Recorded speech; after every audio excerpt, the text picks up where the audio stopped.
반장들 반가워요. 금요일입니다. 더 힘내서 갑시다. 네. 10월 12일 정치부회의 시작합니다. 양 반장, 예. 경찰이 오늘 이재명 경기지사에 대한 압수수색을 전격적으로 벌였죠? 그렇습니다. 그 친형의 그 정신병원 강제 입원 의혹 고발 네. 사건에 대한 수사 때문이었는데요. 네. 일단 그 수사관들이 다 철수하고 나서 이재명 지사가 그 자택 앞에서 네. 경찰 압수수색에 대해서 아주 강한 유감의 뜻을 밝혔더라고요. 이따가 더 자세히 설명해 줄 거죠? 네. 좋습니다. 고 반장, 오늘이 이제 국감 사흘째잖아요. 오늘 국감에 대한 총평을 얘기하면 어떻습니까? 한마디로 오늘도 이상한 단어 쓰지 마요.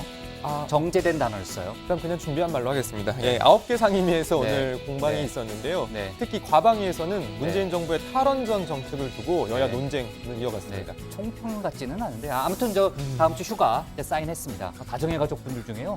저보고 누가 갑질한다고. 네, 많이들 그러시죠. 아 그래요? 아까 농담인데. 들어가서 얘기 좀 이어갑시다. 갑시다.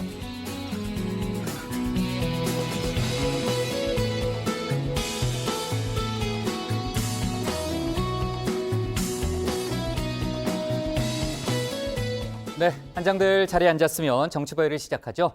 조금 전에 이제 고 반장이랑 얘기했지만요. 오늘이 이제 국정감사 사흘째잖아요. 역시 법사위 등 상임위 곳곳에서 여야의 공방이 벌어지고 있습니다. 법사위 같은 경우는 오전 국감 때요. 아예 질의를 못하고 회의가 중단되는 파행을 겪기도 했죠. 다뤄볼 내용이 많으니까 국감 관련해서는 잠시 후에 고 반장 발제 때 자세히 얘기를 좀 해보고요. 그리고 이제 조금 전 들어온 속보인데요. 문재인 대통령이 영국 BBC 방송, 영국의 공영방송이죠. BBC 방송과 인터뷰를 했는데 그 내용이 바로 공개가 됐습니다. 뭐 여러 가지 내용이 있는데 종전선언은 시기의 문제일 뿐 반드시 될 걸로 믿는다라는 입장을 밝혔고요.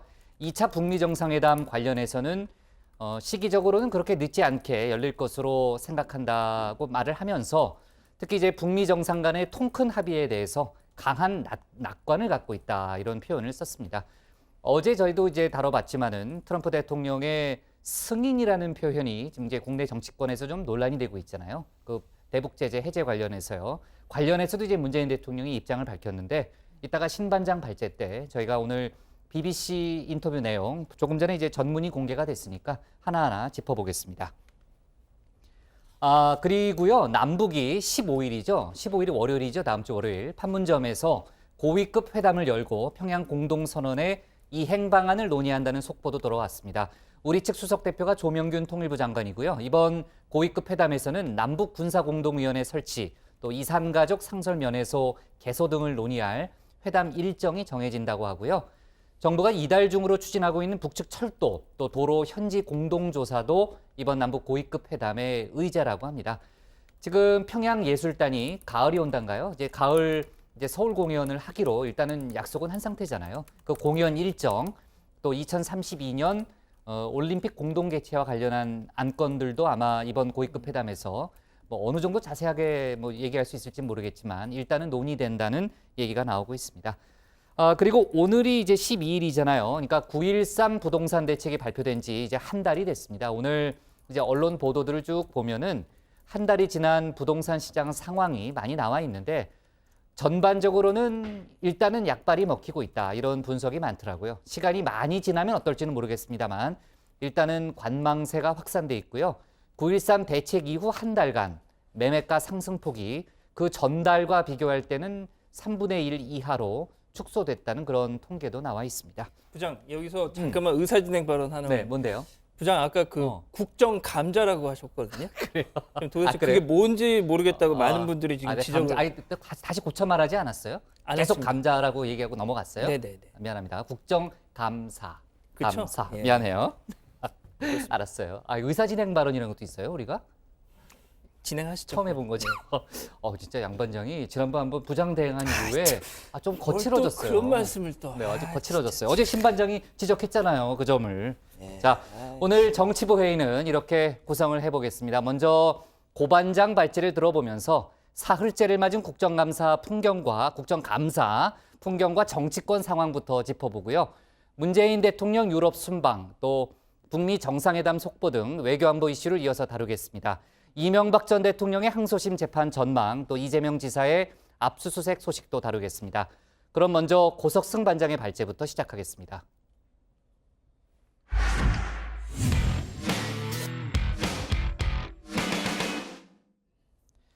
네, 조금 전에 얘기했던 대로 국정감사가 오늘로 사흘째를 맞았습니다. 오늘도 각 상임위에서 여러 가지 쟁점을 놓고 여야가 치열하게 맞붙었죠. 박상기 법무장관이 출석한 법사위 국감에서는 대법원의 사법농단 의혹과 검찰개혁 문제, 그리고 정부의 적폐청산 기조 등을 놓고서 여야의 공방이 뜨거웠습니다. 과방위의 원자력안전위원회 국감에서는 예상대로 정부의 탈원전 정책을 놓고 공방이 이어졌죠. 오늘 고반장 발제에서는 오늘을 포함해 지난 사흘간의 국감 이모저모를 자세히 정리해봤습니다. 네, 고반장의 국감 상황실입니다. 원래 있던 코너는 아니고 좀 있어 보이고 싶어서 되는 대로 한번 멋진 거 한번 갖다 붙여봤습니다. 자, 아무튼 2018 국정감사 아니고 국정감사 이제 오늘로 사흘째입니다. 자, 오늘도 여야 간 시각차가 뚜렷한 이슈 참 많았습니다. 하나하나 살펴보겠습니다. 자, 우선 오늘 법사위 국감 법무부 등을 상대로 진행됐습니다. 아무래도 대법원의 사법농단 의혹부터 검찰 개혁 문제, 또 적폐청산 기조, 그리고 최근에 심재철 의원실 압수수색 논란까지 여야 공방 가장 치열할 것으로 예상됐는데 역시나였습니다. 국감 시작부터 어제 문재인 대통령의 이 강정말 사면보호권 검토 발언을 두고 신경전이 이어졌습니다. 직접 보고 가시죠. 오늘 참 의사진행반을 안 하려고 그랬는데 참 또 대통령께서 강정마을 가셔가지고 어처구니 없는 말씀을 하셨어요. 들어보세요. 대통령께서 강정마을 가셔가지고 정말 또다시 무소불위의 제왕적 권력을 휘둘르고 오셨습니다. 강정마을 주민들한테 사면복권 해주겠다, 사면복권 받게 해주겠다 약속하셨어요. 대통령께서 이제 국정감사를 아주 확정하고 방해하시는 것 같아요. 누가 지금 국감 진행을 방해하고 누가 지금 국감 진행을 못하게 하는지 한번 생각을 해봅시다. 의사 진행 발언 거리가 아닌 걸 가지고 계속 말씀하셔가지고 회의 진행이 안 되게 하신 분들이 누굽니까? 제지 좀 시켜주세요. 장재원 의원님께서는 무슨 면허증이 있는 모양입니다. 딴 의원 얘기할 때 계속 끼어드는 면허증이 계신 모양이에요. 제지 좀 시켜주세요. 그러니까 위원장님.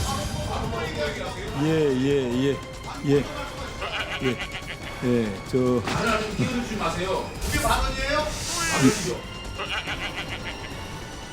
자, 법사위 국감 더 자세한 내용은 잠시 후에 최 반장 발제 때 다시 한번 들어보겠습니다. 자, 그리고 정부의 탈원전 정책을 둘러싼 여야 공방, 오늘 판이 벌어졌습니다. 과방위의 원자력 안전위 국감이 열린 겁니다.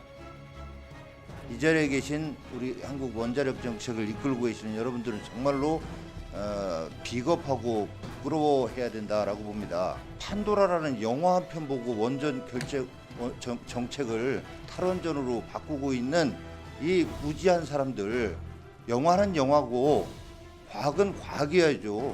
탈원전 하면 안 됩니까? 메르켈은 나라 말아먹은 총리입니까? 독일이 그렇게 잘 나간다면서요. 그 사람이 좌파입니까? 제가 지금 저 메르켈 얘기도 했습니다만 원전 이 문제는 좌우의 문제가 아닙니다. 전 세계적으로 봐도 좌우의 문제로 접근할 문제가 아니잖아요. 안전이냐 위험이냐 이 기준으로만 여러분이 접근하면 됩니다. 자, 그리고 여러 집밥 살린 백 선생님, 외식 사업가 겸 방송인 백종원 씨가 산자위 국감장에 나왔습니다. 골목 상권 살리기와 관련해서 이런저런 의견을 내놓고 있다는데요. 자세한 내용은 들어가서 전해드리겠습니다.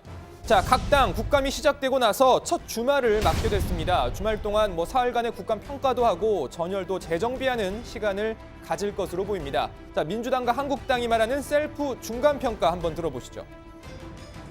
어제 국정감사 둘째 날에도 떼쓰기와 정치 공세를 통해 국감장을 막장 국감, 정쟁 국감으로 만들었습니다.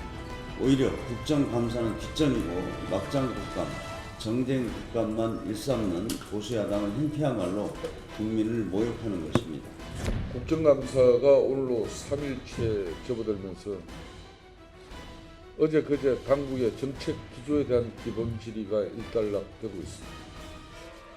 자유한국당 의원들의 분발과 또 민주당 의원들의 국감 방해策동에도 불구하고 국정감사는 그래도 국민들의 알 권리를 위해서 최선의 노력을 다해야 할 것입니다. 자, 이번에는 고반장의 픽 국감 시간입니다. 휴가 가기 전에 사흘간의 국감 이모저모 다 정리하고 가라는 복부장의 지시에 이 구박받는 다정의 콩쥐인 제가 한번 열심히 만들어 본 코너입니다. 자, 사흘간의 국감 화제의 주인공 그리고 명장면을 심혈을 기울여서 선정해봤습니다. 어디까지나 제 주관적인 기준입니다. 자, 우선 화제의 주인공 탑3입니다. 우선 3위 바로 선동열 야구 국가대표팀 감독입니다. 지난 10일이었죠. 손혜원 의원과의 질의응답 모습 다시 보고 가시죠. 연봉은 얼마나 받으세요? 저요? 네. 저 2억 받습니다. 판공비는요? 다 포함됐습니다. 아니라 그러던데요. 다 포함됐습니다. 판공 이게 지금 감독이 하시는 일이 뭡니까? 전임 감독이 하시는 일이. 근무 시간이 어떻게 됩니까? 선수들 계속 체크하는 겁니다. 몇 시에 출근해서 몇 시까지 계십니까? 출근이 아니고 일이 있을 때마다 왔다 갔다 이렇게. 2억 받으시고요. 전임 감독하고요. 매일 선수를 체크를 하고 어디 가서 체크를 하십니까? 집에 가가지고요. 그러니까 한 경기장을 가게 되면은 경기장? TV 보시면서 하십니까? 오히려 TV를 보는 게 낫습니다. 왜냐하면 5구장을 동시에 전체적으로 선수들을 보고 있기 때문에 이게 훨씬 좋습니다. 자, 그리고 2위입니다. AI 음성인식 스피커 클로땡. 자, 졸지에 사투리 또 못 알아듣는 스피커가 돼버린 비운의 주인공 다시 한번 보고 가시죠. 헤이 클로이. 헤이 클로이. 내가 저 사투리를 쓰니까 소리는 못 알아듣는 거야. 뒤로 돌아.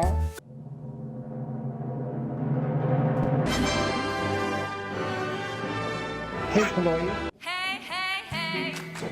위원님들께 인사해줘.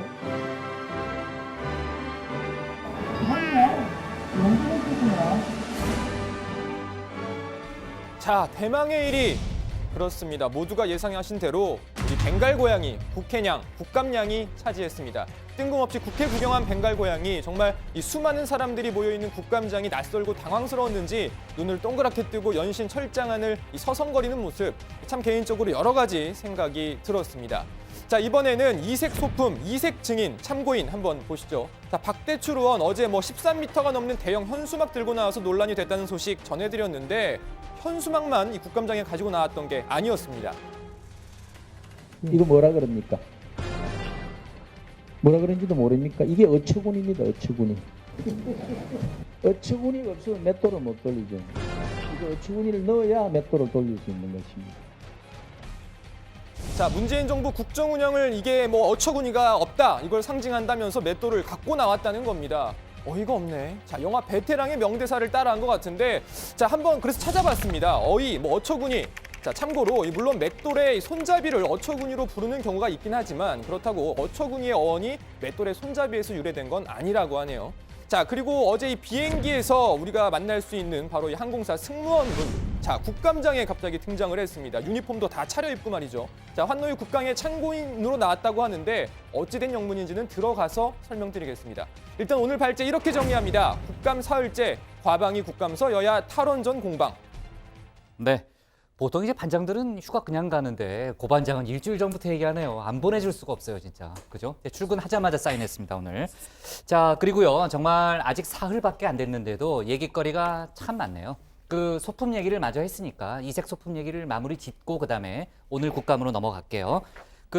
아까 고반장이 얘기했던 소품 말고도 더 많은 소품들이 있죠. 예, 그렇습니다. 과방위인데요. 이 실리콘으로 본을 뜬 지문이 등장했습니다. 한국당 송희경 의원이 실리콘 지문을 통한 스마트폰 해킹 방법을 직접 시연한 건데요. 잠깐 보고 가시죠. 제가 이 실리콘 페이크 이 지문에다가 찍은 이 점토를 미리 저희가 만들어 봤습니다. 이걸 가지고 한번 열어보겠습니다.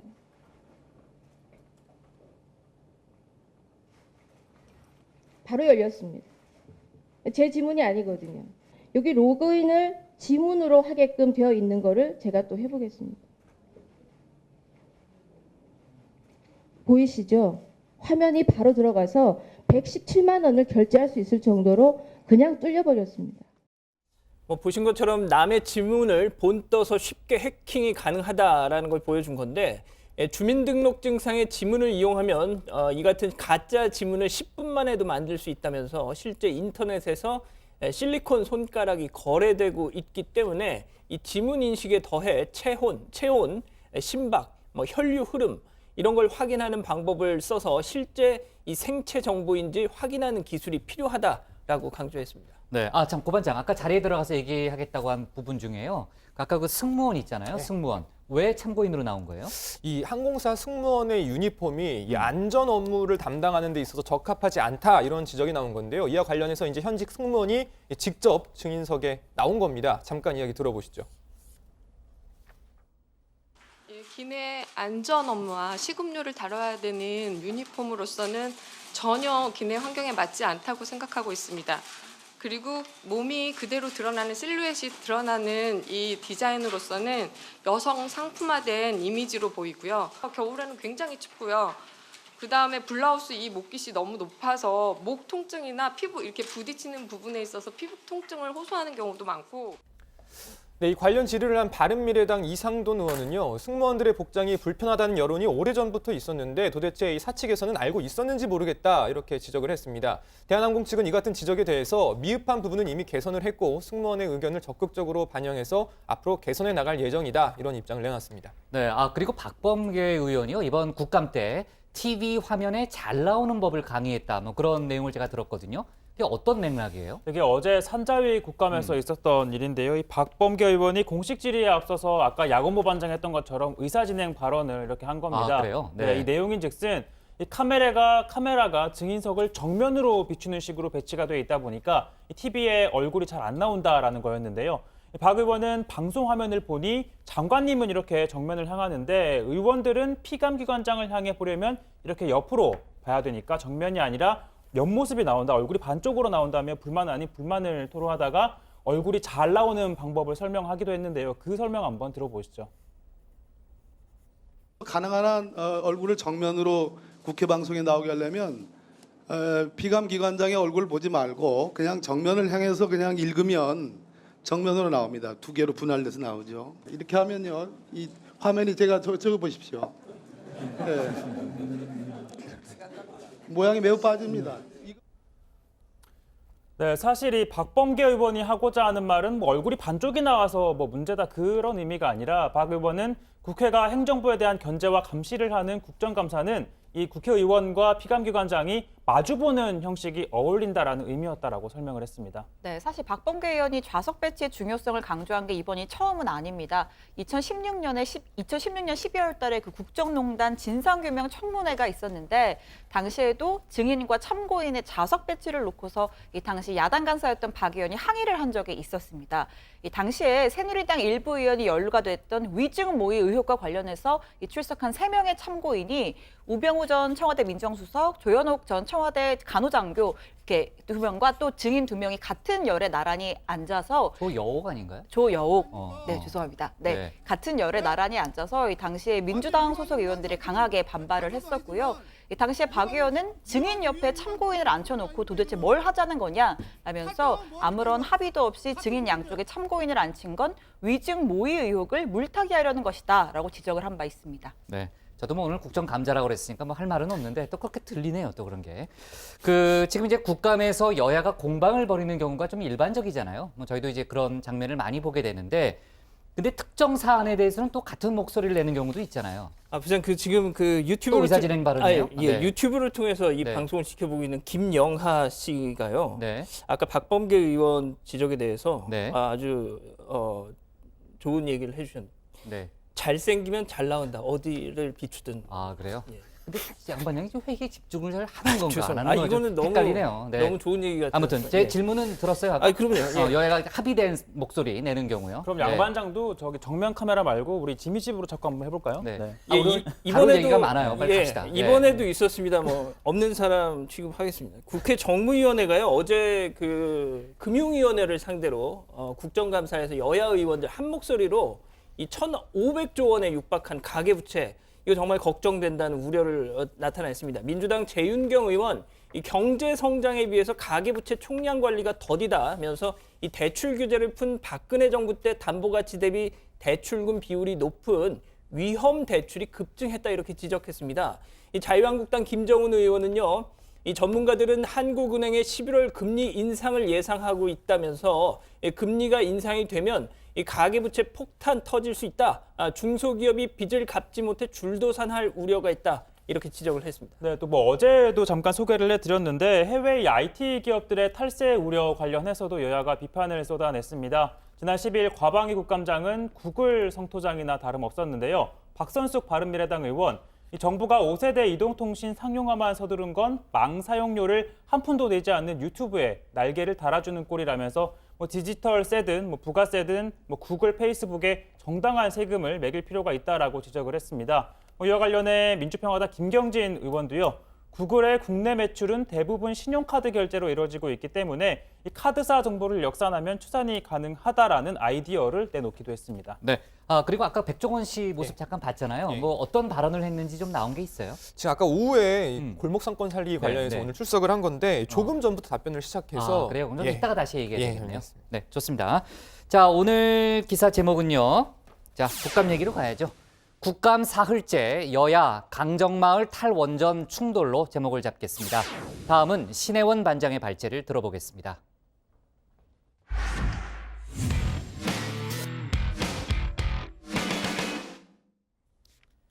어제 저희가 이제 다뤘지만요. 내 승인 없이 한국은 아무것도 하지 않을 것이다. 이제 어프로벌이라는 단어를 이제 트럼프 대통령이 썼잖아요. 이런 트럼프 대통령의 발언, 외교 결례 논란이 벌어지고 있다는 얘기를 어제 저희가 했지만요. 양국이 공조를 확인하면서 일단 봉합되는 모양새로 가고 있습니다. 또 통계청은 9월 고용 동향을 오늘 발표했는데 우려했던 마이너스 사태는 피했지만 여전히 엄중한 상황이란 분석이 정부 내에서도 나오고 있습니다. 오늘 청와대 발제에서는 외교안보 소식과 정부의 일자리 대책 소식을 자세하게 짚어보겠습니다. 네, 잊을만 하면 돌아오는 신반장의 정치스쿨. 오늘은 불금을 보내야 하는 만큼 짧게 2교시까지만 하고 마치겠습니다. 먼저 1교시 외교입니다. 자, 고도의 전략이 요구되는 외교 싸움에선 이른바 외교적 수사가 필수적입니다. 좀 쉽게 풀어서 설명을 하면 직설적인 표현 대신에 상대방이 듣기 좋게 돌려서 말을 하거나 모호한 어구를 통해서 다양한 해석을 가능하게 하는 거죠. 예를 들어 보겠습니다. 자, 회담 후에 양국은 서로 솔직한 의견을 교환했다라는 발표가 나왔다면 대놓고 불만을 드러냈지만 합의점은 없었다라는 뜻일 가능성이 있고요. 이 고반장의 휴가 소식에 유감을 표한다라고 했다면 갔다 와서 따로 보자, 선물 사와라라는 의미인 겁니다. 자, 어쨌든 외교적 수사가 기본 예의로 통하는 국제 무대에서 그런 거 다 필요 없다, 난 하고 싶은 말은 다 한다는 딱 한 사람이 있습니다. 짐작하셨죠? 미국 대장 트럼프 대통령입니다.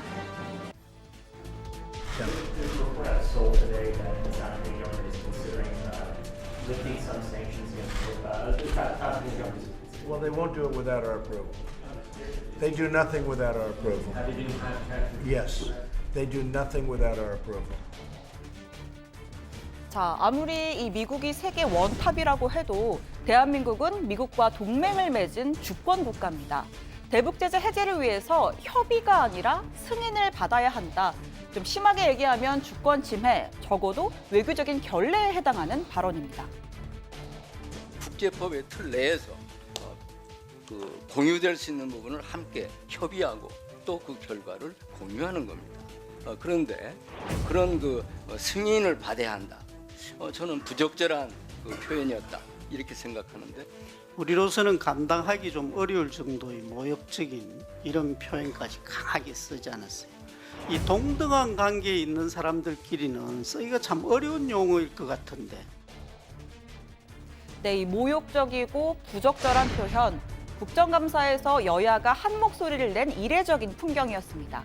다만 배경에 대한 해석은 갈렸는데 야권은 한미 공조에 불협화음이 있는 것이라고 주장했습니다. 미국의 등을 쥐고 북한의 입장을 너무 많이 대변하고 있는 문재인 정부에 대한 경고성 발언으로 해석하는 것이 합리적이다, 이렇게 저는 지적을 하고 싶은 겁니다. 청와대는 모든 사안을 한미 간 공감과 협의가 있는 가운데 진행하겠다는 뜻으로 받아들인다라는 입장을 내놨습니다. 평소에 거칠기로 유명한 트럼프식 화법을 감안하면 한미의 공조 균열까지 언급되는 건 좀 과하지 않냐라는 지적도 많습니다. 최근에 남북미의 관계가 순풍을 타서 그렇지 트럼프 대통령은 동맹국, 심지어 교황에게도 거침이 없었습니다. Now, you wouldn't think of the European Union, but they're a foe. Russia's a foe in certain respects. China's a foe economically, certainly. They're a foe. From Israel, I traveled to Italy, where Melania and I were greatly honored to visit the Vatican and meet Pope Francis. He was really wonderful, a great guy. 교황에게 가이라니, 자, 여러분 가이는요 친구나 뭐 여러분 이런 뜻으로요 상대방을 편하게 부를 때 쓰는 말입니다. 예를 들어서 부장이 자 반장들 반가워요 할 때 Hey guys, nice to meet you 하는 거랑 같은 겁니다. 세계 카톨릭의 수장이자 살아있는 성자로 추앙받는 교황에겐 상당한 결례 인생이죠. 자, 다행인 건 승인 논란 하루 만에 우린 북한과 좋은 관계다, 미사일도 핵실험도 없다라는 인터뷰가 나왔다는 건데 자, 가끔은 돌려서 말하는 외교적인 수사보다 직설적인 트럼프 대통령의 발언이 더 대응하기 어렵다는 생각도 듭니다. 자, 2교시입니다. 2교시는 경제인데요. 통계청이 9월 고용동향 자료를 발표했습니다. 1년 전보다 4만 5천 명이 늘어난 2,705만여 명입니다. 자, 당초에 마이너스로 나올 거란 우려를 딛고 증가로 돌아섰지만 올해 2월부터 8달 연속으로 증가폭은 10만 명대 이하에 머무르고 있습니다. 실업률도 3.6%로 9월 기준으로는 2005년 이후 가장 안 좋은 수치를 나타냈습니다. 소비재 중심의 제조업의 좀 증가라든지 소매업 취업자의 감소폭이 좀 둔화되면서 전체 취업자 수 증가가 마이너스는 아니 한 4만 5천 명 정도 기록한 것 같고요. 청와대는 걱정했던 것보다는 다소 나은 결과가 나오긴 했지만 여전히 엄중한 상황이라면서 일자리를 늘리기 위해 최선을 다하겠다고 말했습니다. 또 청와대가 고용 지표를 개선하려고 공공기관의 단기 알바 채용을 압박했다라는 보도에 대해서도 적극적으로 해명했는데요. 자, 해당 기사를 보면 문재인 정부가 공공기관은 물론 각 부처 외청까지 압박을 해서 적어도 3만 개 이상의 일자리를 만들어내는 대책을 추진 중이다라는 내용이 담겼습니다. 청와대는 양질의 일자리도 중요하지만 당장 일자리가 시급한 국민에게 가능한 모든 정책적 수단을 동원하는 것도 정부의 의무다라고 설명했습니다. 오늘 청와대 발제 이렇게 정리하겠습니다. 공공기관 단기 알바 논란에 그것도 정부의 의무입니다. 네, 문재인 대통령이 내일부터 유럽 순방에 나서잖아요. 그래서 오늘 그 영국의 공영방송 BBC와 인터뷰를 했습니다. 뭐 반장도 잘 알겠지만 BBC는 뭐 유럽 내 전체에서 가장 공신력이 있고 또 영향력이 큰 매체잖아요. 그 원래는 오늘 밤쯤에 그 인터뷰 내용이 알려져 있지 않겠느냐 이런 그 예상이 많았는데 알려지지 않겠냐 예상이 많았는데 저희 회의 직전에 그 원고 내용이 그 인터뷰 내용이 알려졌어요. 그 내용을 좀 짚어볼게요. 그 먼저 종전 선언에 대한 입장을 밝혔죠. 문재인 대통령이. 네, 그렇습니다. 문재인 대통령은 이 인터뷰에서 이렇게 밝혔습니다. 오랜 북미 간의 적대 관계를 이렇게 종식시키겠다는 하나의 정치적 선언이다. 가급적 일찍 이 조기에 이루어지는 것이 바람직하다라는 점에 대해서 한미 간의 공감대가 있었다. 그래서 종전선언은 시기의 문제일 뿐 반드시 될 것이라고 믿는다라고 밝혔습니다. 또 이런 언급도 했는데요. 2차 북미 정상회담에서는 북한의 비핵화 조치가 미국의 상응 조치와 함께 속도 있게 진행될 수 있도록 타임테이블에 대해서 양쪽 정상들이 통 크게 합의를 했으면 하는 기대가 있다. 나는 이 프로세스의 이 진행에 대해서 아주 강한 낙관을 갖고 있다. 이렇게 밝혔습니다. 네, 강한 낙관이라는 표현이 또 확 들어오네요. 그죠? 자, 아무래도 이제 BBC 쪽에서는 이제 김정은 위원장이 도대체 누구냐, 이 정체에 대해서 궁금해 할 수밖에 없잖아요. 근데 문재인 대통령이 이제 3번이나 정상회담을 했기 때문에 그 질문이 나왔고 또 문재인 대통령이 김정은 위원장이 어떤 사람이냐에 대해서 자세하게 설명을 했죠. 그렇습니다. 상당히 격하게 호평을 했는데요.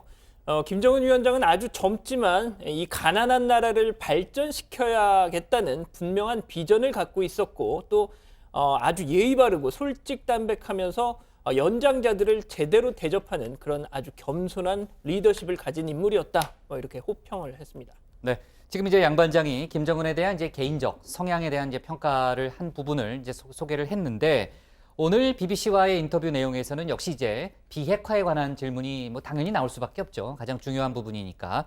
그 김정은 위원장이 말한 비핵화에 관한 질문이 나왔고 관련해서 문재인 대통령이 설명을 했죠. 네, 일단 뭐 문재인 대통령 김정은 위원장과 3차례 정상회담을 가졌고 뭐 독대도 여러 차례 가졌으니까 김 위원장의 뭐 속내를 가장 잘 아는 사람이라고 보여지는데요. 문재인 대통령 김정은 위원장이 말하는 완전한 비핵화는 이 추가적인 핵실험과 핵미사일 실험을 하지 않는 것에서 시작을 해서 그 핵을 생산하고 또 미사일을 발전시키는 시설들을 폐기한다는 것, 그리고 현존하는 핵무기와 핵물질들을 전부 없애겠다는 것이다라고 밝혔습니다. 그리고 이 같은 북한의 비핵화 진전에 따라서 평화협상이 시작이 되고 종국에는 비핵화의 완성과 동시에 평화협정을 체결하게 될 것이다라고 밝혔는데요.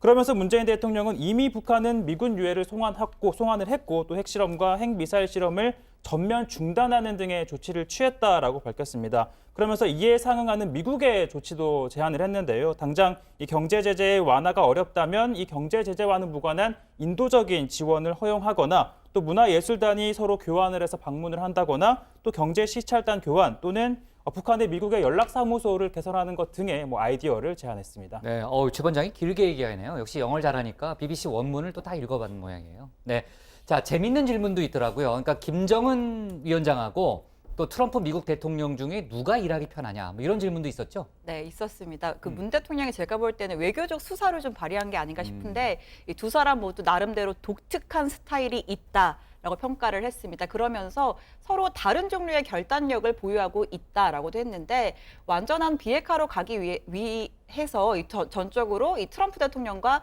그 임정은 위원장의 큰 결단이 있었기 때문에 가능했다라고도 설명을 했습니다. 능라도 연설에 대한 소감도 밝혔다면서요? 네, 문 대통령이 사실 연설을 하는 게 매우 긴장이 됐었다라고 소감을 밝혔는데 비핵화 문제를 언급해서 북한 사람들로부터 긍정적인 반응을 받아야 했고 또 한국과 전 세계 대중을 만족시켜야 해서 결코 쉬운 일이 아니었다라고 또 이야기를 했습니다.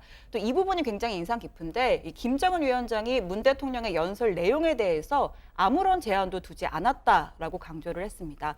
이 문 대통령의 연설 전에 내가 무슨 말을 할지 김정은 위원장이 알려고 하지도 않았다. 아, 그래요? 네, 이게 바로 지금 북한에서 일어나고 있는 변화를 보여주는 것 아니냐라고 이야기를 했습니다. 네. 자, 그리고요. 이제 이따도 자세히 또 얘기를 해보겠지만 트럼프 대통령이 내 승인 없이는 한국이 이제 대북 제재 조치를 해제하지 않을 것이다라고 이제 말한 부분에 대해서 논란이 일고 있는 걸 아까 이제 그 신반장이 집중 발제 때 소개를 했잖아요. 관련한 언급도 했죠. 네, 아까 자유한국당에서는 모욕적이다라고 했고 민주당 글쎄요. 내에서도 네. 부적절한 표현이다라는 네. 얘기가 나오고 있었는데요. 관련해서 문재인 대통령 국제 제재에 대해서 한미 간에 긴밀하게 협력을 하고 또 보조를 맞춰 나가야 한다는 그런 원론적인 말씀이었다라고 본다라고 밝혔습니다. 그러면서 북한이 완전한 비핵화를 하도록 하기 위해서 이런 국제적인 제재 공조는 유지될 필요가 있다라고 했는데요. 또 남북관계는 그와 별도로 개선의 노력이 필요하지만 남북관계 개선을 위한 노력들도 국제적인 제재의 틀 속에서 그 제재에 저촉되지 않는 범위부터 시작하려고 한다라고 밝혔습니다. 네. 자, 내일부터 유럽 순방에 나서는 이제 문재인 대통령의 영국 BBC 방송과의 인터뷰 내용 이제 저희가 그 따끈따끈하게 들어왔는데 그 원문을 보면서 좀 이야기를 좀 나눴습니다. 자, 그러고요. 이제 외교안보 이슈로 좀 하나하나 좀 짚 넘어갈게요. 일단은 아까도 제가 잠깐은 언급했지만요. 남북 고위급 회담 일정이 확정이 된 거죠? 네, 그렇습니다. 남북이 9월 평양 공동선언 이행 방안 협의를 위해서 오는 15일 판문점 평화의 집에서 고위급 회담을 개최할 예정입니다. 우리 정부가 지난 10월 8일 통지문을 통해서 12일에 회담을 갖자고 제안을 했는데 오늘 북측이 15일에 하자 이렇게 수정 제안을 해왔다고 합니다. 우리 측이 이 동의 의사를 전달했고 그래서 이제 열리게 되는 건데 조명균 통일부 장관을 수석 대표로 또 해당 의제별로 담당 부처 차관 등을 대표로 하는 대표단을 구성할 예정입니다. 네, 오늘 청와대에서요. 문재인 대통령이 박한기 신인 합참의장의 보직 신고를 받았습니다. 그 자리에서 북한이 NLL을 인정하고 또 평화 수역화하겠다는 거는 굉장한 대전환이다 이렇게 평가를 했죠. 네, 남북이 지난달 19일에 3차 정상회담 때 평양 공동선언과 함께 이 군사 분야 합의서를 채택했었습니다. 그렇죠. 서해 NLL 일대를 평화 수역으로 만들어서 우발적인 군사 충돌을 막고 안전한 어로 활동을 보장하기 위한 군사적인 대책 합의에 나가기로 합의를 했었는데 이 문재인 대통령은 서해 NLL은 우리 장병들이 피로써 지켜온 해상 경계선으로 우리 장병들이 피로써 지켜왔다는 게 참으로 숭고한 일이지만 계속해서 이런 방식으로 지킬 수는 없다. 피를 흘리지 않고도 지킬 수 있다면 그것은 더더욱 가치가 있는 일이다라고 설명을 했습니다. 네. 또 문 대통령은요, 북한이 NLL을 인정하게 하겠다고 하는 데에도 큰 의미가 있고 그 분쟁 수역을 정말 명실상부하게 평화 수역으로 만들 수 있다는 점에서 이 굉장한 대전환이다 이렇게 강조를 했습니다. 또 지금 분쟁 소지는 군사 경계선을 중심으로 육상의 비무장지대에도 늘 있었지만 현실적으로 가장 충돌 가능성이 큰 게 이 서해 지역이어서 이 남북 평화에 있어 획기적인 진전을 이루는 길이라는 걸 잘 좀 헤아려 달라. 뭐 이런 지시도 덧붙였습니다. 네, 그런데 오늘 그 국회 국방위 국정감사에서 이 문재인 대통령의 발언을 두고 관련 인식을 자유한국당 측이 공개적으로 언급하면서 이 대통령의 발언이 모순된 것 아니냐라는 논란이 제기가 됐습니다. 백승주 자유한국당 의원이요. 7월부터 북한이 이 NLL을 인정하지 않고 서해 해상 경계선을 강조하고 있다라는 비공개 보고서 내용을 공개를 했습니다. 이에 김성태 의원, 문재인 대통령은 북한도 NLL을 인정한다라고 했다. 합참 보고와는 모순된 입장 아니냐라고 따져 물었는데요. 이에 대해서 박한기 합참의장, 남북 공동군사위원회에서 평화수역과 공동어로는 NLL을 기준으로 설정하는 것을 기본 원칙으로 진행할 것이다라고 설명했습니다. 네. 자, 내일부터 이제 문재인 대통령이 7박 9일간의 유럽 5개국 순방에 나선다는 얘기는 저희가 했고요. 또 방탄소년단이 프랑스 파리에서 열리는 그런 공연에 참여한다는 것도 제가 어제 속보로 전한 바 있습니다. 자, 경제 얘기를 좀 해볼게요. 통계청이 오늘 9월 고용 동향 자료를 발표했잖아요. 아까 신 반장이 집중 발제 때 간단히 소개는 했습니다. 마이너스가 될 수 있다라는 그런 그 예상도 있었는데 일단 그건 피했어요. 그 최악의 상황은 피했지만 아직도 여전히 좋다고는 볼 수 없는 그런 수준인 거죠? 네, 이 9월 취업자 증가수가 지난해 같은 기간보다 4만 5천여 명 증가한 것으로 나왔습니다. 7월에 5천 명, 8월에 3천 명이었으니까 이 전달과 비교하면 다소 나아진 상황이긴 한데요. 이 정부와 통계청 모두 추석 명절의 영향으로 제조업, 식료품, 섬유 등에서 긍정적인 효과가 있었다고 분석을 하고 있습니다. 다만 좀 큰 틀에서 보면 증가폭이 8개월 연속 10만 명대 이하에 머무르는 상황입니다. 그래서 반대로 실업자는요 102만 4천 명으로 1년 전보다 9만 2천 명 증가를 했습니다. 실업자가 100만 명을 웃도는 상황이 9개월째 계속되고 있는 건데 특히 30대와 40대, 60대 이상 등에서 증가세를 띠면서 1년 전보다 9만 2천 명 정도가 늘었습니다. 우리가 흔히 이 고용 한파라고 하죠. 외환위기 직후인 1999년 6월부터 10개월 연속이었던 이후 이번이 가장 긴 기간입니다. 자, 청와대 김의겸 대변인 오늘 이 고용 동향 발표와 관련해서 이 걱정했던 것보다는 다소 나은 결과가 나오긴 했지만 여전히 엄중한 상황이다. 일자리를 늘리기 위해 정부는 최선을 다하겠다 이렇게 말했습니다. 그리고 좀 청와대가요 공공기관에 단기 알바를 늘리라고 압박했다 이런 그 논란이 있던데 이게 어떤 맥락이에요? 오늘자 조선일보 보도였는데요. 이런 보도였습니다. 문재인 정부가 공공기관은 물론 각 부처 또 외청까지 압박해 적어도 약 3만 개 안팎의 그 단기 일자리를 만들어내는 일자리 대책을 추진 중이다라는 내용이었는데요. 또 이 기사에서는 기재부가 공공기관 인사 담당자들을 불러서 청와대가 단기 일자리 조사를 지시했다. 채용령 인턴 추가 채용 계획을 적극 제출해달라라며 압박한 사실이 취재 결과 드러났다라고 했는데요. 그러니까 해당 기관의 인턴 채용 여부를 경영평가에 반영하겠다. 이런 식의 메시지를 통해 압박을 했다는 겁니다. 그러면서 쥐어짜기식의 단기 일자리 만들기는 이 고용 참사를 피해가려는 미봉책에 불과하다라는 전문가들의 지적도 함께 실었더라고요. 네, 청와대는 정부의 의무를 다한 것이라는 입장입니다. 김의겸 대변인은 정부로서는 양질의 일자리를 늘려가는 것도 중요하지만 당장 시급하게 일자리가 필요한 국민들에게 가능한 모든 정책적 수단을 동원하는 것도 해야 될 일이라고 설명을 했는데요.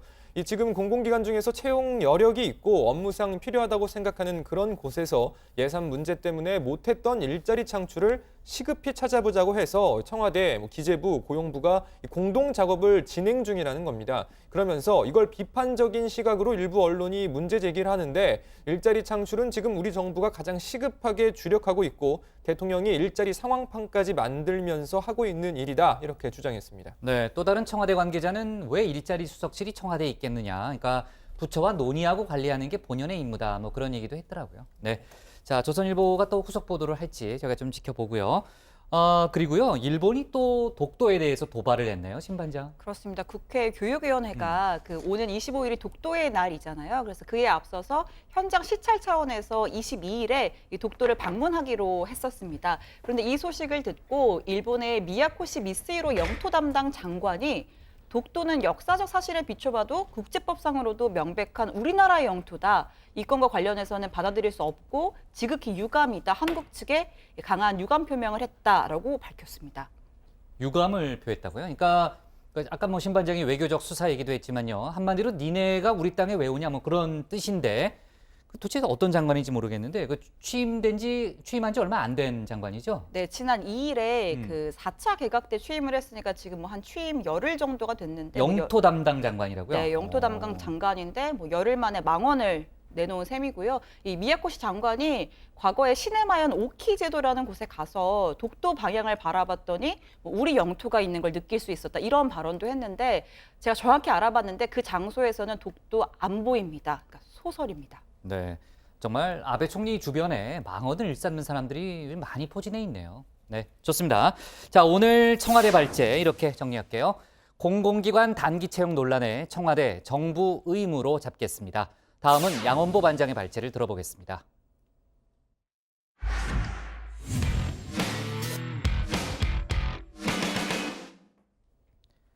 경찰이 오늘 이재명 경기도지사의 자택과 휴대의 전화를 전격 압수수색했습니다. 이 지사에 대한 소환 조사가 임박했다는 얘기죠. 경찰의 오늘 압수수색은 성남시장 재임 시절에 친형을 정신병원에 강제 입원시키고 지방선거 기간 토론회 등에서 관련 의혹을 부인한 혐의로 바른미래당이 고발한 데에 따른 겁니다. 이 지사 측은 적잖이 당혹스럽다는 반응도 내놓고 있는데 오늘 양 반장 발제에서는 관련 소식과 여러 가지 정치권 뉴스를 함께 정리해 보겠습니다. 네, 그렇습니다. 오늘 오전 8시 30분쯤이었죠. 경찰 이재명 경기지사 성남 자택 압수수색 뭐 이런 속보 떴습니다. 정말 깜짝 놀랐습니다. 급작스러웠고 왜 하필 지금일까 하는 궁금증도 나왔죠. 당장 저 같은 경우만 해도요. 어제 이 시간을 통해서 민주평화당 박지원 의원의 이재명 지사 언급을 소개하면서 뜬금없이 이게 무슨 맥락이냐 이런 지적까지 했을 정도니까요. 배우 김부선 씨와 몸에 큰 점이 있다. 이게 회자되면서 사법부는 자기들 식구 감사하는 데는 앞서지만은 아마 이재명 지사 큰 점 확인하려고 압수수색 요청하면 발부할 것이다. 자, 이게 그제 국감장에서 나온 발언입니다. 저 엉뚱한 얘기인 줄 알았는데 오늘 아침 실제로 그런 일이 벌어진 겁니다. 자, 이후 관련 속보 시시각각 전해졌는데요. 보십시오. 이재명 몸도 압수수색 뭐 이런 소식까지 전해졌습니다. 이렇게 되면 다들 그 생각을 할 수밖에 없는 상황이었는데 경찰도 곧바로 눈치를 채고 점 때문이 아니다.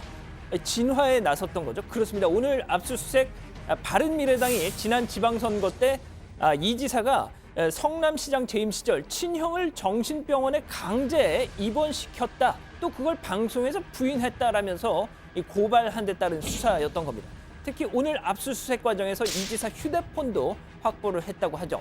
자, 이 지사는 당혹감, 불쾌감 숨기지 않았습니다. 마침 오늘 전국적으로 이목이 집중됐던 그 수술실 CCTV 운영과 관련해서 대한의사협회와 끝장 토론을 벌이기로 예정됐던 바로 그날이었기 때문이죠.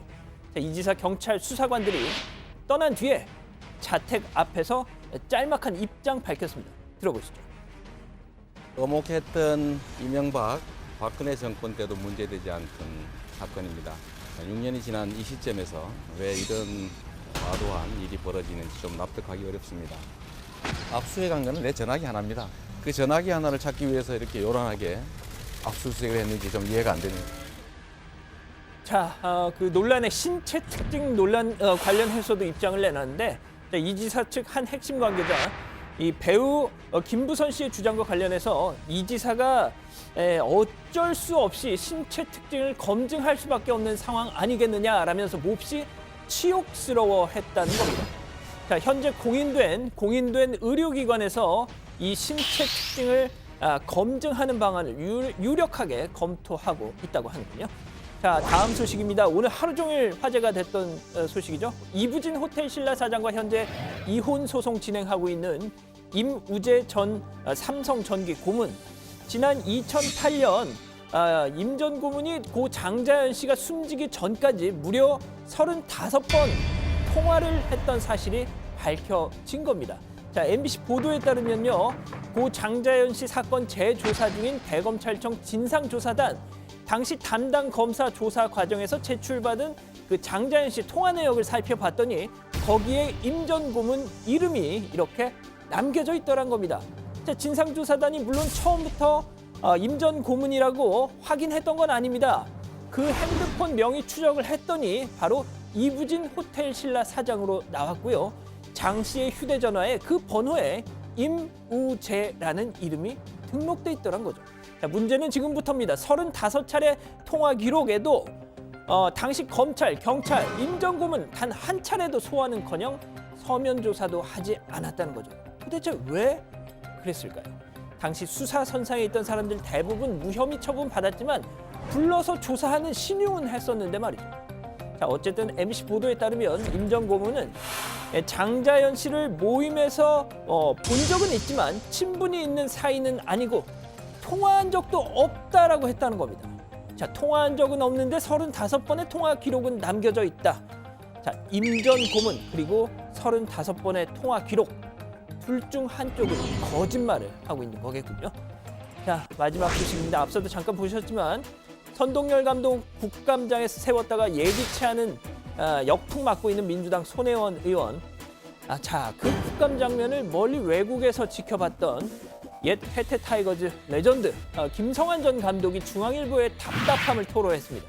자, 김 전 감독 아시다시피 지난 대선에서 문재인 대통령 호남 지역 선대 본부장 맡으면서 이렇게 해태 유니폼 입고 공동 유세전 펼친 적이 있었죠. 자, 국감 보는 내내 마음이 편치 않았다고 하는데요. 들어보시죠. 각 팀 4번 타자만 불러서 팀 만들면 우승할 것 같죠? 그런다고 우승 안 되거든요. 저도 2002년 아시안게임 했어요. 야구라는 게요. A 선수, B 선수 놓고 성적만 갖고 고르는 게 아니에요. 대한민국 스타를 국감까지 불러 망신 주기 식으로 하면 안 되죠. 자기네들 인기를 위한 건지는 모르겠지만. 물론 김성환 전 감독은 선 감독에 대해서도 의혹에 대해서 처음부터 기면 기다 아니면 아니다 입장을 냈어야 한다. 이런 비판을 하기도 했습니다. 자, 어쨌든 손혜원 의원은요. 오는 23일 정운찬 한국야구위원회 총재를 증언대에 세운다고 하죠. 과연 분위기 반전에 성공할지 주목됩니다. 오늘 준비한 소식은 여기까지입니다. 경찰이 이제 성남 보건소 등을요 지난 7월이죠 압수수색을 했습니다. 그러니까 오늘 자택 압수수색은 이번이 처음이고요. 이제 지난 7월에는 보건소 이제 압수수색을 했습니다.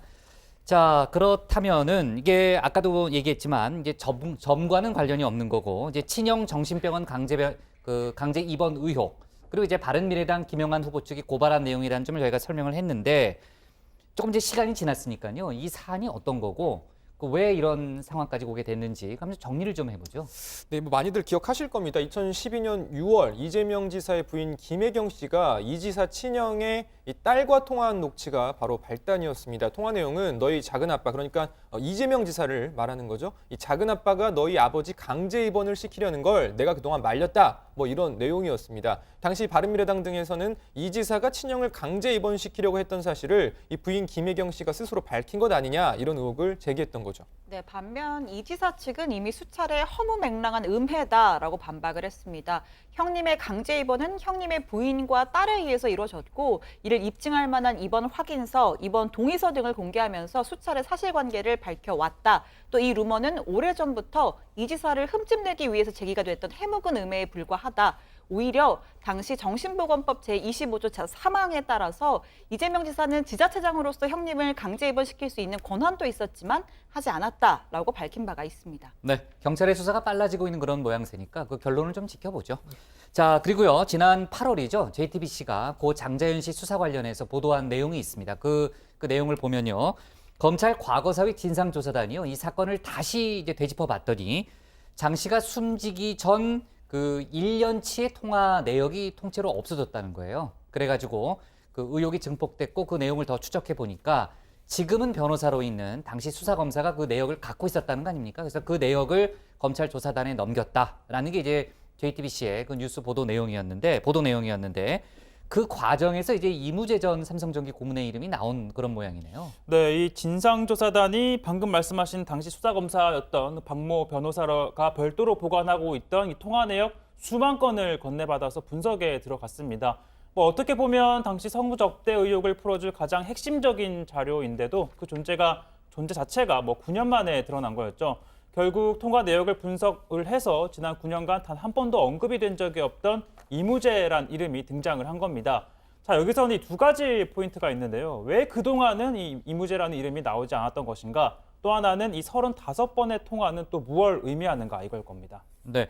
근데 일단 본인은 통화한 적 없다 이렇게 부인하고 있고요.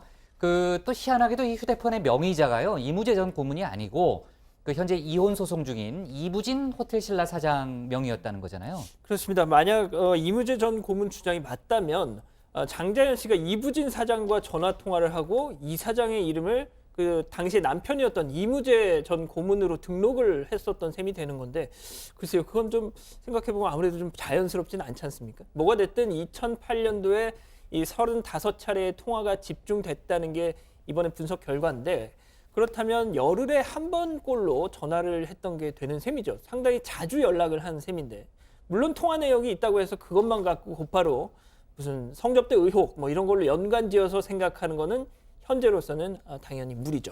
네, 그렇죠. 자, 그리고 뒤에 얘기하려고 그랬는데 지금 이제 속보가 들어왔으니까 이제 박상기 법무장관이 오늘 이제 국회에서 이제 관련한 질문을 받고 이제 언급을 했습니다. 그러니까 이무제 씨 관련해서 장자연과 이제 수십 차례 통화한 사실이 이제 나왔기 때문에 그 의혹에 대해서 필요하면 조사를 하겠다라는 입장을 밝혔고요. 박상기 장관은 사실관계를 확인해보고 만약에 고의로 수사를 안 했다면은 거기에 이제 상응하는 조치도 하겠다 그런 입장도 추가로 내놨습니다. 자, 그리고요 이제 다른 이제 국회 국정감사 얘기를 좀 해볼게요. 어제 이제 금융위원회에 대한 국회 정무위 국정감사에서요 야당 의원들이 위원장의 사퇴를 촉구하는 일이 있었다는데 그게 어찌된 일이에요, 고반장? 네, 자유한국당 김진태 의원이 어제 국정감사에서 제기한 내용인데요. 금융위원회가 지난 2월 민병두 의원의 비서관을 지냈던 노태석 씨를 사급 직원으로 채용했다고 지적을 한 겁니다. 그런데 아시다시피 지금 현재 이 정무위원장이 바로 민병두 의원입니다. 일단 김진태 의원 주장부터 들어보시죠. 정무위 소속 의원의 비서관을 금융위에서 4급으로 특채를 한 거네요. 예, 그렇습니다. 그러면 그때 응시했던 사람이 그 경쟁률 몇 대 몇인지 아나요? 저 경쟁률은 확실히 그때 7대 1이었어요. 예, 7명 정도. 7대 1. 예. 그러면 나머지 사람들은 다 그냥 둘러리만 선 거겠네요. 다 알면서 그거 좀 도움을 받으려고 그럴 의도로 뽑았다고 했잖아요, 지금. 이 채용 절차는 공무원 임명령에 따라서 그대로. 그러니까 처음부터 그 사람을 좀 뽑으려고 좀 의도를 했냐고요. 그렇지는 않습니다. 네, 자유한국당이 정무위원들은 오늘도 국회에서 기자회견을 열고 명백한 특혜 채용이라면서 민병두 의원의 정무위원장직 사퇴를 촉구했습니다. 신반장, 민병두 위원장의 입장이 나온 게 있어요? 조금 전에 입장문이 나왔습니다. 이 노태석 씨 채용 과정에서 어떠한 영향력도 행사한 적이 없고 관여하지 않았다. 나에 대해 심각한 명예훼손이다. 김진태 의원 등이 사실과 다른 내용으로 명예를 심각하게 훼손하고 있다고 보고 만약에 사과하지 않을 경우 무고와 명예훼손으로 강력한 법적 조치에 나서겠다라고 밝혔습니다. 또 국정감사를 정쟁회장으로 오염시키는 태도를 용납할 수 없다라고도 덧붙였습니다. 네, 어제 이제 방송통신위원회, 이제 방통위에 대한 국회 과방위 국정감사가 열렸는데 거기서 이제 이효성 방송통신위원장이요, MBC 민영화론과 관련된 또 소신을 밝혀서 논란이 있었다면서요? 네, 먼저 과방위 위원인 김성태 한국당 원내대표가요, 민주당이 통합방송법을 추진하면서 MBC를 공영방송으로 명문화하는 동시에 전기요금에 수신료를 청구한다는 방안을 추진한다고 하는데 어떤 입장이냐 이렇게 물었습니다. 그랬더니 이효성 방송통신위원장 금시초문이다라면서 이렇게 답을 했습니다. 저는 개인적으로 공영방송은 KBS, EBS로 충분하다고 생각하고요. MBC까지 공영방송으로 하는 건 좀 우리 사회가 감당하기에 너무 많은. 네, 그러니까 우리 사회 공영방송은 수신료를 받는 KBS 원을 얘기하는 거겠죠. 어쨌든 KBS와 EBS 두 방송사면 족하다 그런 발언이네요. 그렇죠. 그러니까 당장 이제 민주당 과방위에 소속된 의원들, 특히 그 중에서도 MBC 출신 의원들이 화들짝 놀라서 이효성 위원장 발언의 진위를 계속 물으면서 다그치기 시작했습니다. 아니, 공영방송은 KBS, EBS뿐이다라면 이건 다른 말로 MBC는 민영화하겠다는 말로 해석되는데 도대체 어떤 거냐 이렇게 따진 거죠. 한번 들어보시죠. 이런 답변을 그렇게 쉽게 말씀하시는 거에 대해서 저는 상당히 놀랐습니다. 현재와 같은 상태로 저는 계속 있는 것이 좋다고 봅니다. 그러니까 명확하게 답변을 하세요. 그러니까 MBC 민영화 문제는 굉장히 인화성이 강한 예민한 이슈입니다.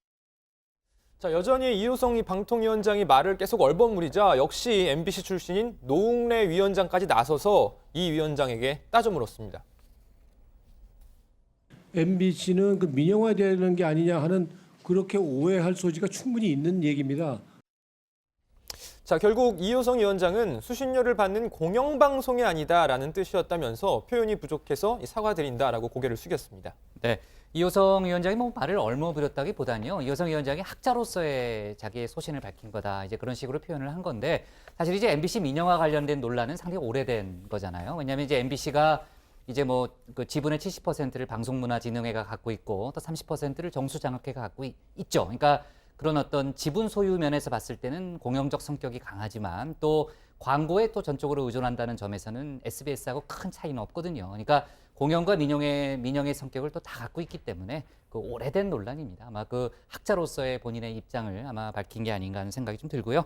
자, 오늘 기사 제목 이렇게 정리할게요. 이재명 경찰 압수수색에 납득 어렵다로 정하겠습니다. 다음은 최종혁 반장의 발제를 들어보겠습니다.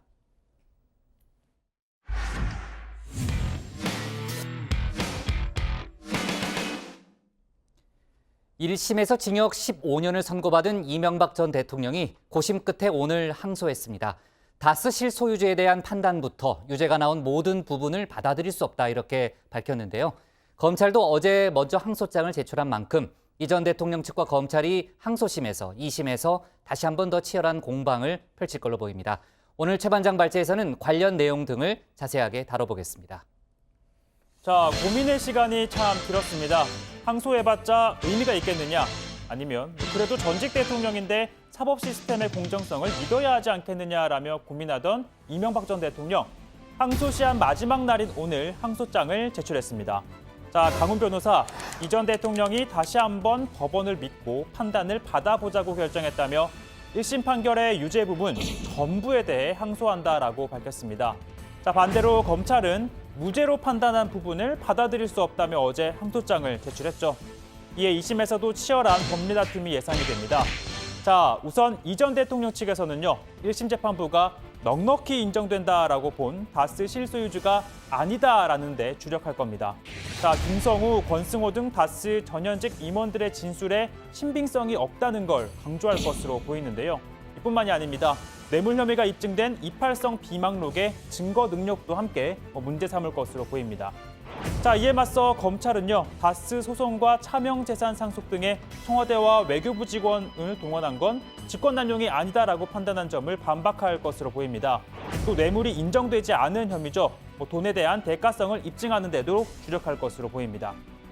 자, 앞서 검찰은 조세 포탈과 관련해 다스 법인세 31억 원을 내지 않았다며 특가법을 적용을 했었는데요. 그러나 1심 재판부는 이 포탈액이 5억 원 미만으로 보고 이렇게 설명을 했습니다.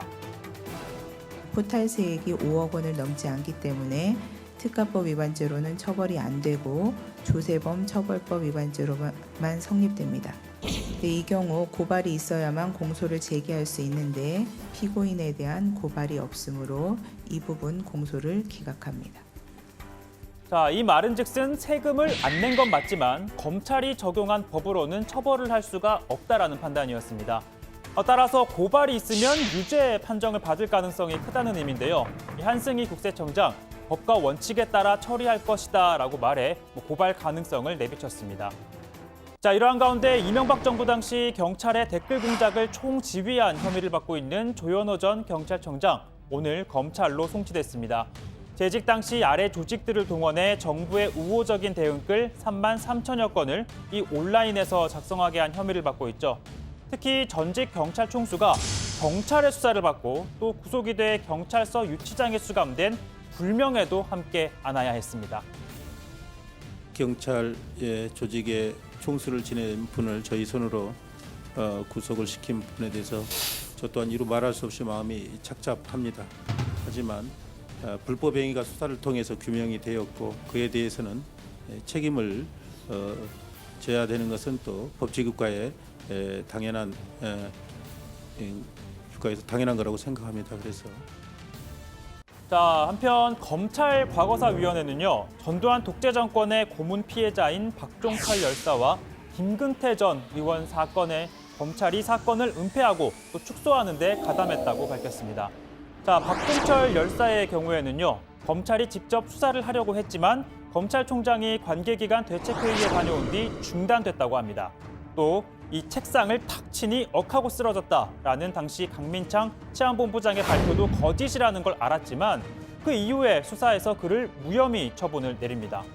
자, 그리고 또 다른 사건, 김근태 고문 은폐 사건에도 검찰이 가담했다라고 밝혔는데요. 치안본부 대공분실에 감금돼 고문을 당한 김 전 의원이 이 검찰에서 고문 사실을 폭로했지만 묵살을 합니다. 오히려 고문 경찰관에 대한 고소 고발을 무혐의 처리하는 등 사건을 조작하는 데 적극적인 역할을 했다며 국민과 피해 당사자들에게 사과하라고 했습니다. 그러나 이 고문 후유증에 시달리던 김 전 의원 2011년 12월 세상을 떠났죠. 그리고 부인 윤재근 여사는 남편의 지역구에서 재선 의원이 됐고 30년 전 남편을 감금 또 고문했던 경찰을 감시 감독하는 국회 안행위원장이 됐습니다. 자, 그런데 이 안행위원장 녹록치가 않아 보입니다. 어제만 해도 경찰청 국감에서 자료 제출을 놓고 여야 의원들 간 고성이 오가면서 너도 나도 위원장을 불렀습니다. 말을 맞춰도 같아야 될 거 아니에요. 위원장님, 지금 자료 요청하고 있잖아요. 계세요. 자료에 대한 설명을 할 것 없이 자료 제목을 말씀하시고 나무 말하는데 그 얘기하지 마세요. 남의 말하는 게 아니라 이게 지켜야 될 건 도대체 지금 국회의원 입을 막겠다는 거예요. 뭐야 지금? 국회의원 입을 막 뭐 하는 거예요 지금? 예. 소리 지르지 마시고 조용하세요. 막겠다는 게 아니라 위원장님, 이거 이런 방해하지 마세요. 위원장님인데 발언 기회를 받고 하세요. 위원장님한테 요청한 겁니다. 왜 나한테 얘기해? 위원장님한테 거쳐서 얘기하세요. 저쪽 보고 얘기하세요. 자, 이러한 가운데 양승태 대법원의 사법농단과 관련해 임종원 전 법원행정처 차장이 오는 15일 다음 주 월요일에 소환이 됩니다. 각종 의혹의 한가운데 있는 인물인데다가 또 차명 전화까지 만들어 말 맞추기, 또 증거인멸 우려까지 제기된 상황인데요. 검찰이 구속영장을 청구할 거란 관측이 나오고 있습니다. 특히 임 전 차장이 박병대, 고영한 등 전 대법관, 그리고 양승태 전 대법원장의 지시와 개입 여부에 대해 얼마나 진술을 하느냐에 따라 윗선에 대한 소환 시기도 결정될 것으로 보입니다. 자, 오늘 발제는 이렇게 정리해 보겠습니다. 징역 15년 이명박, 1심 판결 불복 항소입니다. 네, 자 아마 이제 고반장이 좀 지금쯤이면 방심하고 있을 것 같은데 아까 제가 뒤에 산자위 백종원 씨 있잖아요, 외식 사업가. 그 국감 출석해서 어떤 얘기를 했는지 이따가 뒤에 물어보겠다 이렇게 얘기를 했는데 취재 안 했죠. 전 콩지니까 계속 체크하고 있었습니다. 아, 했어요? 예, 계속. 그럼 나온 게 있어요, 좀? 예, 백종원 씨 지금 답변하는 게 조금씩 나오고 있는데 그 우리나라 외식업 문제가 뭐냐라는 질의가 있었는데요. 그에 대한 답변으로 우리나라는 외식업을 너무 쉽게 할 수 있다, 쉽게 열 수 있다 보니 준비성 없이 하게 되고 그래서 이제 좀 망하는 그런 것들이 있다 이런 이야기를 하는 것 같습니다. 또 그래서 준비가 없으면 식당을 하지 말아야 한다라고 이야기를 했습니다. 그런데 또 이런 와중에 이용주 의원이요, 이 청년몰 관련해서 이제 골목 식당 뭐 이런 프로그램에서 많이 찾아가던데 여수 좀 와달라 이런 또 지역 민원성 발언을 해서 이 백종원 씨가 지방을 가능한 많이 가겠다 이런 답변도 내놨습니다. 네, 좋습니다. 자, 그렇고요. 이제 15일 다음 주 월요일에 이제 임종원 전 법원행정처 차장이 이제 검찰에 소환됩니다. 이제 그 윗선에 대한 본격적인 수사가 시작됐다 이렇게 볼 수 있고요. 그 얘기는 저희가 다음 주 월요일에 다시 좀 할 거니까 근데 이제 양승태 사법부가요. 프로야구 선수들의 재판에도 개입한 정황이 드러났다는 건 또 무슨 얘기예요? 부장 혹시 그 임창용 오승환 씨 그 도박 사건 기억하십니까? 기억해요. 그 2010 제가 미국에 있을 때 2014년인가 아마 그럴 때인데요. 그 마카오 카지노에서 한 4천만 원대 바카라고 도박하고 뭐 그랬던 사건 아니에요? 아주 구체적으로는 기억이 안 나요. 네, 맞습니다. 이 당시 검찰이요, 이 임창용, 오승환 선수에 대해서 약식 명령을 이 법원에 청구했습니다. 약식 명령이라는 게 이제 이 공판 절차를 거치지 않고 서면 심리만으로 이 법원에서 벌금 등을 부과하는 명령인데요. 자, 근데 그러나 이 당시 이 사건을 맡은 김모 판사는 두 선수를 정식 재판에 넘기려고 했습니다. 그런데 당시 서울중앙지법 형사 수석 부장판사였던 이 임성근 현 서울고법 부장판사가 이 보고를 받고 사무직원에게 공판 절차 회부 결정문 송달을 보류하라고 지시하고 김 판사에게는 다른 판사들의 의견을 더 들어보고 처리하는 게 좋지 않겠냐는 취지의 말을 했다고 합니다. 이후 김 판사는 두 선수에게 각각 벌금 1,000만 원의 약식 명령을 내렸습니다. 네, 그러니까 사실관계를 좀 더 봐야 되겠지만 일단은 이제 담당 판사가 정식 재판에 넘기려고 했는데 윗선의 개입으로 약식 명령으로 끝났다. 뭐 그런 구조네요. 그렇습니다. 대법원은 이제 자체 조사를 거쳐서요. 징계위원회를 열고 이 임성근 부장판사에게 견책 처분을 내렸습니다. 이 대법원은 사법행정권의 정당한 범위를 벗어나서 이 사법행정을 담당하는 법관으로서 직무상 의무를 위반했다 이런 사유를 밝혔습니다. 다만 약식 명령을 내린 해당 판사는 이 법원 조사에서 본인 스스로의 결정이었다는 취지로 진술한 걸로 지금 알려졌는데 그럼에도 법원이 징계를 내린 건 임 부장판사의 지시가 재판 개입으로 볼 만한 여지가 있다는 뜻으로도 보입니다.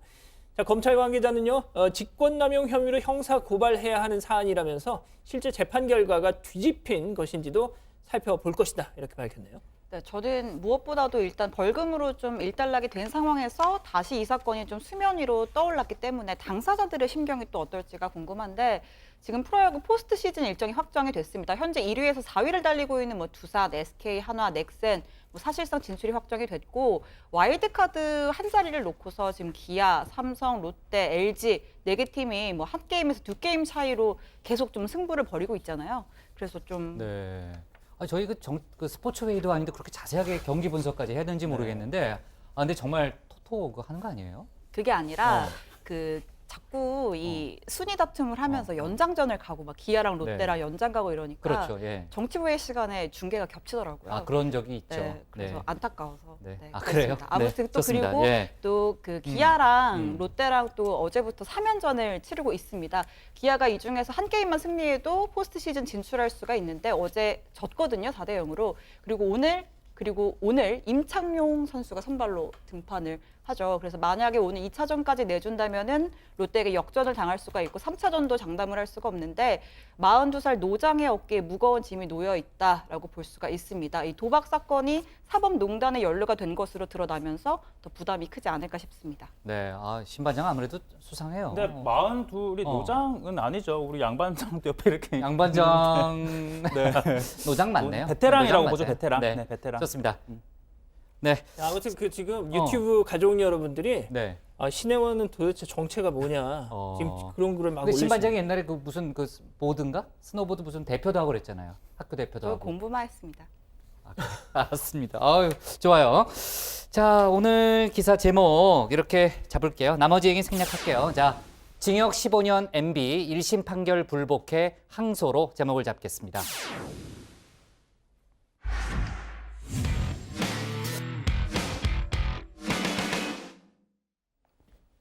네, 오늘 저희가 고른 한 컷은 미투 고교 시험 문제의 연예인 폭행 사건 희아화입니다. 인천의 한 고등학교에서요, 그 가수 출신 구하라 씨와 전 남자친구 간의 폭행 사건을 희아화한 시험 문제를 출제해 논란이 되고 있습니다. 왜 그가 여자친구에게 폭행을 당했는지 이해가 안 돼. 정말 불쌍한 남자야. 이런 대목도 있는데 수사 중인 사안을 일방 폭행처럼 묘사하는 등 논란이 되는 대목이 참 많습니다. 게다가 이 학교는 그 교사가 학생을 성추행했다는 미투 고발까지 있었던 곳입니다. 교육청 조사를 좀 더 지켜봐야겠지만 이것 하나만은 분명해 보입니다. 구하라 씨 사건은 디지털 성폭력 파문까지 불거진 아직 진행되고 있는 예민한 사안이고 또 미투 피해까지 본 여학생들이 풀 시험 문제는 더더욱 아니라는 점입니다. 오늘 정치부에는 여기까지고요. 저희는 다음 주 월요일에 다시 찾아뵙겠습니다. 수고했습니다. 부반장 수고 잘 갔다 와요. 예. 네. 뭐 할 얘기 없어요? 없습니다.